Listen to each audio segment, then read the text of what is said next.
Hello, this lecture is called Properties of Dimension. So let's refresh our memory about what is dimension. First, let's remember that when we refer to a set that we call basis, this is referring to a set that has two properties. First, the set is linearly independent. Okay, this is very important. The set is linearly independent.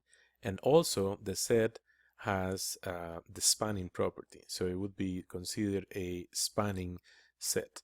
So a basis is a set with both of these properties, linear independence and spanning, the spanning ability. So that's what we mean when we say this specific set is a basis. Now, let's refresh our memory with some example. Let's refer, for example, to the set with vectors e1, e2, and e3. These vectors with this notation are standard unit vectors, and let's consider these vectors with in being elements of C3. So in particular, I'm going to refer to the vector 1, 2, and 3 with entries 1, 2, and 3, and then I'm going to write this vector as a linear combination of these standard unit vectors, which are no other thing than columns of the identity matrix when the identity matrix has 3 rows and 3 columns. So here's E1, it has entries 1, 0, 0. Here's E2 with entries 0, 1, 0, and here is the last one, 0, 0, 1. Okay, and so because the vector has entries 1, 2, and 3, then 1 is the coefficient scalar multiplying the first vector, 2 multiplies e sub 2, and 3 multiplies the third vector, and this is then expressed as a linear combination. This is very easy to verify, right? That this linear combination gives a vector exactly equal to that vector. And this illustrates the fact that the standard unit vectors have this spanning characteristic or spanning property. So any vector in C3, in fact, can be written as a linear combination of standard unit vectors. And that is precisely the spanning the property of being a spanning set. We also can easily show or argue that these vectors are linearly independent if you stack them, okay, and row reduce them. They row reduce to the identity matrix because, in fact, they are the columns of the identity matrix. So that is also easy to argue that they are linearly independent and also spanning.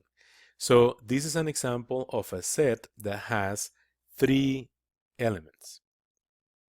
So in this case, we would say that this basis has 3 members. Number of elements, number of members on that set is equal to 3.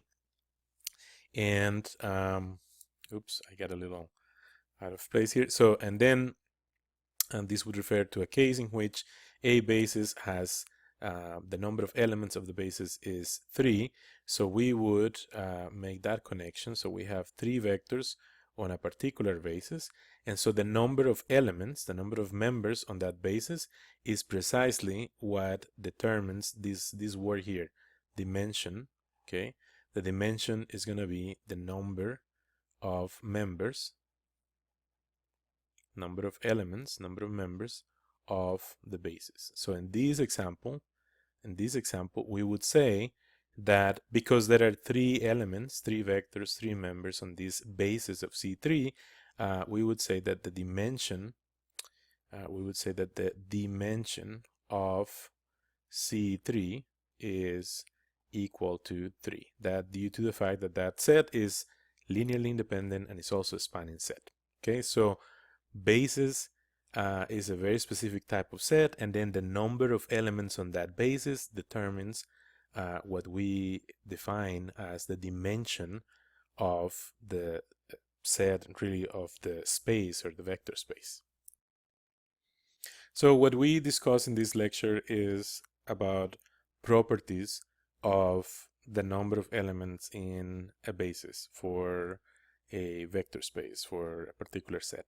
Okay, and so these are properties of dimension, and following up with this previous illustration on this example, we're now going to discuss the following theorem. This theorem says that we have a vector space V, and that vector space has dimension t. So look, another way of saying the premise here, the hypothesis of this theorem, is that we could write dimension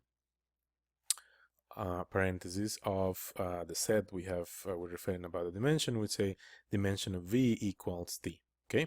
Like just as we did before, the set was C3, dimension of that, in that example, the dimension of C3 is actually 3. So in general, we'd say dimension of vector space V is equal to T, and then suppose we have a set of elements of that vector space and that we are able to label and come up with how many of those elements we have.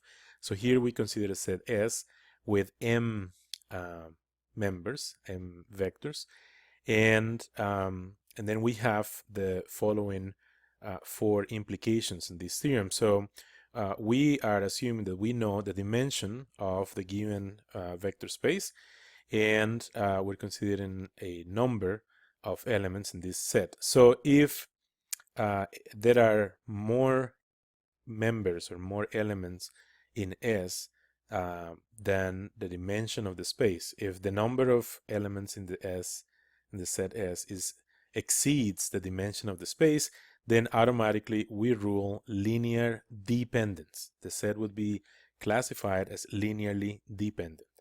On the other hand, if the number of elements in this set is lower, if you have fewer elements there than the known dimension of the vector space where this set lies on inside of, if m is less than t, then we conclude that the set S doesn't have the spanning. The set S is not a spanning set. It doesn't have the spanning property, right? So a spanning set is not a go. Now, if it actually matches the number of elements in this candidate set, or this set S is actually equal to the dimension of the space, and if in addition we can easily establish, well, maybe easily or not, we can establish that this set is linearly independent. So if we have a match with the dimension of the space and we have linear independence, then that's going to give us, comes out of almost for free here, that the set is going to be an spanning set. So the spanning property is coming out from linear independence, matching the number of elements of a given basis of that vector space. So if the set is linearly independent and it has as many elements as dimension, then it will also be a spanning set. And last but not least, if the number of elements in this set equals the dimension of the space, and we have that S is a spanning set, so these 3 and 4 are kind of related. So now you have a match on the dimension of the space, and also you have that you can establish that S has the spanning property. Then we conclude linear independence. So this is quite a useful theorem. Okay, so let's now revisit an example and with the intention of applying this theorem, and we consider a set and a vector space. Okay, in particular, we consider this set B. B contains 2 members here. Each of these members is a matrix with 2 rows and 2 columns. So clearly B would be a subset of the vector space M sub 2, 2.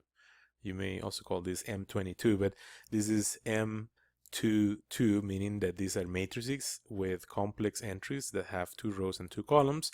And so M22 is a vector space, and a particular subspace of M22 is this other set Z, 2 rows, 2 columns, such that the entries of these members, each of these 2 by 2 matrices, have the constraints require that their entries satisfy, this is one equation and this is another equation. In fact, if you think of these entries as variables, it would be a system with 2 equations and 4 variables, right? So we can easily write this in matrix vector notation, let's see, this would look like A, B, C, and D, and this is being equal to 0, 0. So this looks very much, because indeed it is, a homogeneous system of equations, matrix of coefficients here, 2, 1, 3,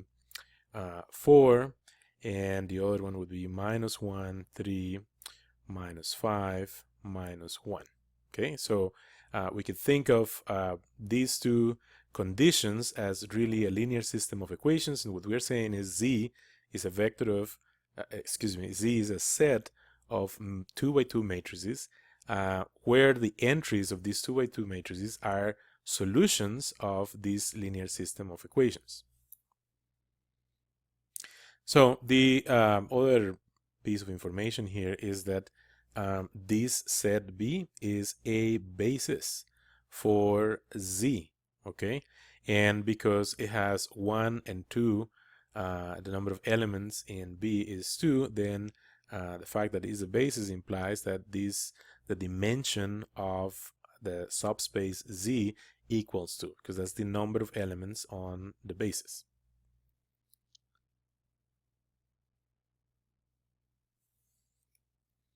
Now let's go on the quest of finding another basis. Okay, so we need to find another set that is linearly independent, is also spanning, and we can construct a set in the following way. Let's consider linear combinations of the elements of these bases. Okay, so let's first, this is construction, so we are exercising here some freedom.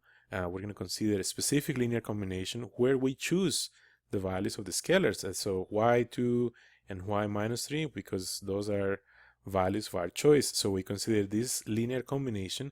It gives us this 2 by 2 matrix. First column 2, 2, second column 2 minus 3.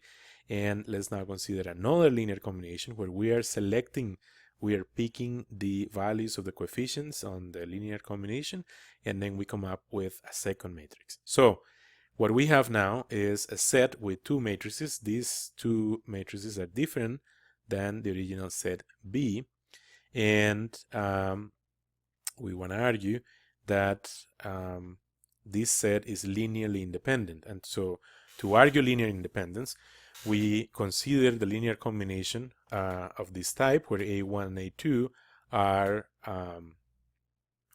coefficients to be determined. So this is a linear relation, a relation of linear dependence. When we write this funny 0 there, we really mean the 0 in M2, 2, right? M sub 2, 2. So we mean that this linear combination is equal to 0, but this would be the 0 matrix. And in doing so, multiplying each part of this linear combination is a scalar multiplication in the vector spaces, in the vector space of matrices with 2 rows and 2 columns. So we can carry out those operations, and then we arrive at this matrix equation, which then in turn leads into a system with 2 variables and 4 equations. This would be a homogeneous system. We form the matrix and row reduce, matrix of coefficients, row reduce, and then this leads to conclude that indeed the only solution of that homogeneous system of equations is the trivial solution, and therefore we classify this set as linearly independent. So we're classifying the set containing these two matrices as linearly independent based on RREF. So we have argued here that this set is linearly independent, and it has the same number of elements as the dimension of Z, the subspace Z.